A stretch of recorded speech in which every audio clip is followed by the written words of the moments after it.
La littérature érotique pêche souvent par un excès de métaphores ridicules. Elle joue sur l'interdit et accumule les fantasmes. Il y a la sexualité des gens qui s'aiment et la sexualité des gens qui ne s'aiment pas.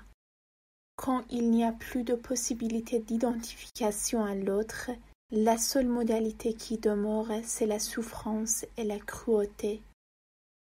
Certains ont une vie érotique variée et excitante, d'autres sont réduits à la masturbation et la solitude.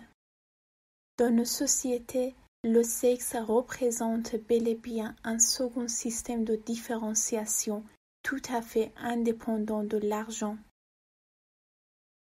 L'enfant est innocent, il est réellement innocent. Il vit dans un monde idéal, le monde d'avant la sexualité, et d'ailleurs également le monde d'avant l'argent. Les pulsions sexuelles de l'enfance en réalité n'existent pas. C'est une invention pure et simple. Dans toutes les affaires si complaisamment relatées par les médias, l'enfant est absolument totalement une victime. À partir du moment où le fait d'être séduisant est un but en soi, la sexualité devient impossible. Le déclin du sentimentalisme provoque aussi le déclin de la sexualité.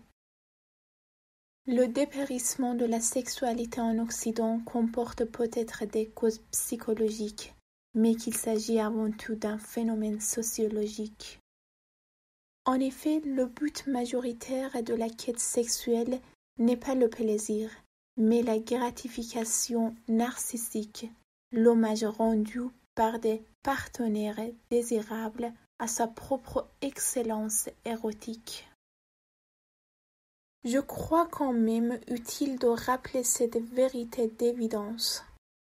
Dans les conditions actuelles de l'économie sexuelle, l'homme d'âge mûr a envie de baiser, mais il n'en a plus la possibilité. Il n'en a même plus vraiment le droit. La sexualité est une chose fragile. Il est difficile d'y entrer, si facile d'en sortir. Beaucoup de choses en ce monde tournent autour de la sexualité, ou plus exactement du désir. J'en étais conscient comme tout autre, et probablement bien plus que beaucoup d'autres. La sexualité était peut-être comme tant d'autres choses et presque tout en ce monde surfaite. Il ne s'agissait peut-être que d'une banale ruse destinée à augmenter la compétition entre les hommes et la rapidité de fonctionnement de l'ensemble. Le projet millénaire masculin, parfaitement exprimé de nos jours par les films pornographiques, consistant à ôter à la sexualité toute connotation affective pour la ramener dans le champ de divertissement pur, avait enfin dans cette génération trouvé à s'accomplir. L'humanité entière tendait instinctivement vers le métissage, l'indifférenciation généralisée, et elle le faisait en tout premier lieu à travers ce moyen élémentaire qui était la sexualité. Le dépérissement de la sexualité en Occident était certes un phénomène sociologique massif qu'il était vain de vouloir expliquer par tel ou tel facteur psychologique individuel.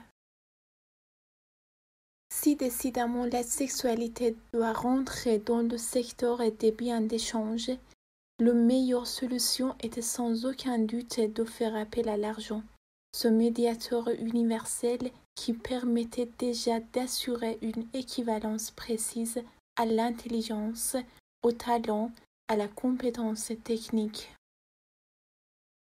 Si la sexualité doit être payante, il est bon qu'elle soit dans une certaine mesure indifférenciée. Comme chacun sait, une des premières choses qu'on ressent en présence d'une autre race est cette indifférenciation, cette sensation qu'à peu près tout le monde physiquement se ressemble.